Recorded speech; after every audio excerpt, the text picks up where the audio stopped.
Bismillahirrahmanirrahim. Assalamualaikum warahmatullahi wabarakatuh. Alhamdulillah, wassalatu wassalam ala sayyidil mursalin wa ala ummahatil mu'minin wa ala ali baitihi at-tayyibin wa ala ashabihi al-mardiyyin wa alaina wa man ittaba'ahum bi ihsan ila yaumiddin. Amin ya Allah ya rabbal alamin. Amma ba'd. Yang kita cintai guru kita Al-Habib Hud bin Muhammad Al-Bagir Al-Attas, mata'anallah tula hayatih wa nafa'anallah bi'ilmih wa amalih. Mudah-mudahan Allah senantiasa panjangkan usia beliau dalam takwa kepada Allah. Yang kita cintai juga Dewan Guru Majelis Rasulullah Said Muhammad dan Said Hasan bin Mundir bin Fuad Al-Musawa. Mudah-mudahan Allah panjangkan umur beliau berdua, amin ya Allah ya rabbal alamin. Allah berikan istiqomah kepada mereka berdua, amin ya Allah ya rabbal alamin. Allah berikan juga kekuatan untuk melanjutkan majelis ini suatu saat nanti, amin ya Allah ya rabbal alamin. Sebagaimana ayahandanya yaitu Habibana Mundir bin Fuad bin Abdurrahman Al-Musawa, amin ya Allah ya rabbal alamin. Guru kita juga Kiai Salman Yahya, mudah-mudahan Allah panjangkan usia beliau dalam takwa kepada Allah. Saya setiap kali beliau ke sini seringkali muhasabah diri, ya, betapa kita yang muda kadang-kadang sulit ya untuk hadir, terlalu banyak acara ya, sementara beliau yang sudah sepuh tapi beliau bisa istiqomah terus untuk mendatangi masjid walaupun dengan susah payah. Mudah-mudahan Allah jaga beliau di dalam takwa kepada Allah, berikan keberkahan kepada keluarganya, kepada kaum muslimin, amin ya Allah ya rabbal alamin. Anak-anakku sekalian, saya tidak akan berpanjang kata, nanti kita akan dengarkan nasihat dari guru kita Habib Bagir bin Muhammad bin Alawi bin Yahya, Habib Muhammad Al-Bagir bin Alawi bin Yahya. Namun sebelum itu saya ingin memberikan pengumuman sedikit. Jadi yang pertama, beberapa waktu yang lalu saya diwawancara oleh seorang peneliti dari Prancis, namanya Paul Lemaistre, ya. Dia sedang mengambil disertasi doktor di Prancis. Salah satu hal yang dia kaji adalah majelis Rasulullah Sallallahu Alaihi Wasallam. Di dalam salah satu pertanyaannya, dia menyampaikan kepada saya, Habib Nabil, apa bedanya majelis Rasulullah dengan NU, dengan Muhammadiyah, dengan FPI? Ya, itu percakapan by phone, ya, pakai apa namanya, Zoom meeting dari Prancis ke sini. Lalu saya jawab, kalau NU itu jam'iyah, ya, jadi dia mencakup seluruh hal. Ada yang disebut NU struktural, dari PBNU, PWNU, PCNU, dan seterusnya. Ada yang disebut NU kultural, yaitu pesantren-pesantren yang afiliasi kepada PBNU, seperti Lirboyo, ya, seperti Langitan, seperti apa namanya, Sidogiri, dan seterusnya. Kalau Muhammadiyah, saya bilang adalah lembaga pendidikan, tarbiyah. Maka di Muhammadiyah ada SD, SMP, SMA, sampai Universitas Muhammadiyah. Kalau FPI namanya juga Front Pembela Islam. Front itu artinya adalah menyiapkan untuk membela Islam, ya. Kalau ada yang menjelekkan Islam, menyerang Islam, FPI yang menghadapi, ya. Maka di FPI itu ada laskar-laskar. Laskar ini ya laskar wanita dan sebagainya, karena memang spesialisasi untuk membela Islam. Lalu kalau majelis Rasulullah apa? Saya bilang namanya saja majelis.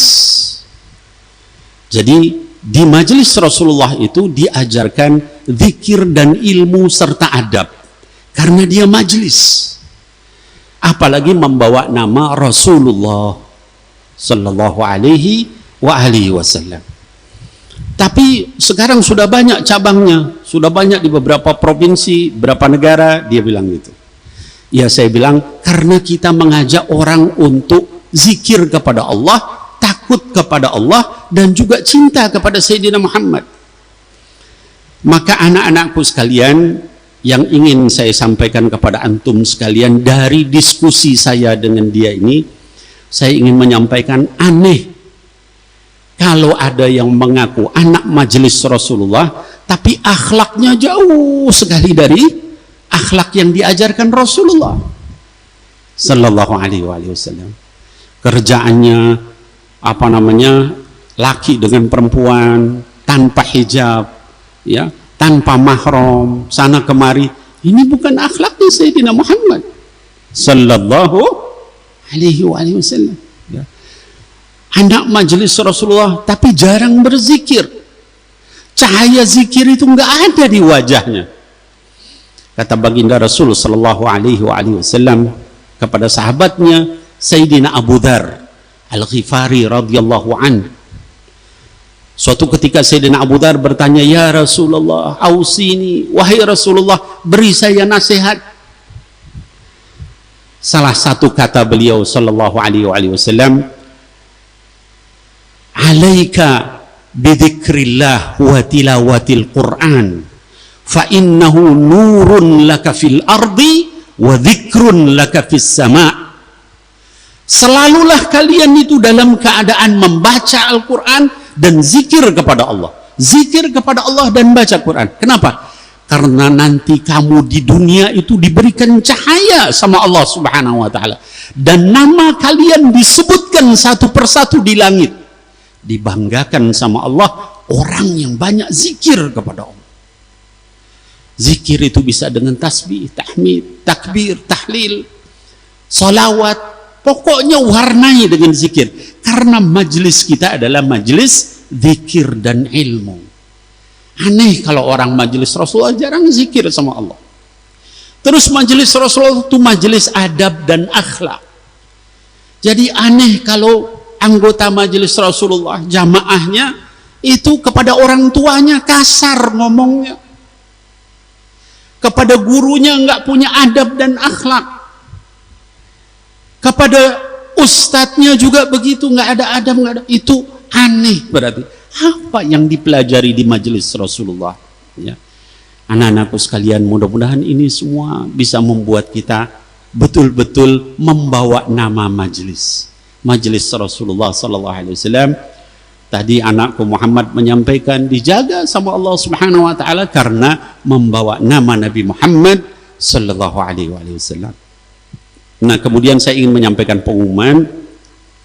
Anak-anakku sekalian, ini kondisi di Jakarta bukan semakin baik, ya, tapi semakin memburuk, ya. COVID-19-nya semakin meningkat, dan baru beberapa waktu yang lalu ada teman saya juga meninggal, seumuran teman dekat karena COVID. Jadi saya ingin menyampaikan, karena banyak yang nanya, ini Habib Nabil majelis Rasulullah ini kapan mau dibuka kembali?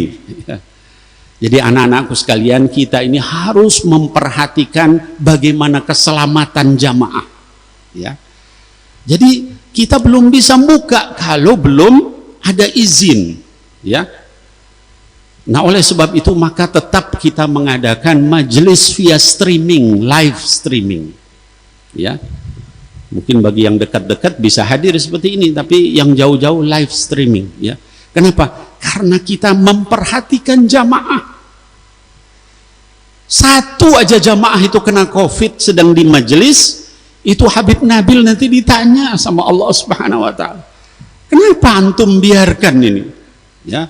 Anak-anak antum ini sampai seperti ini.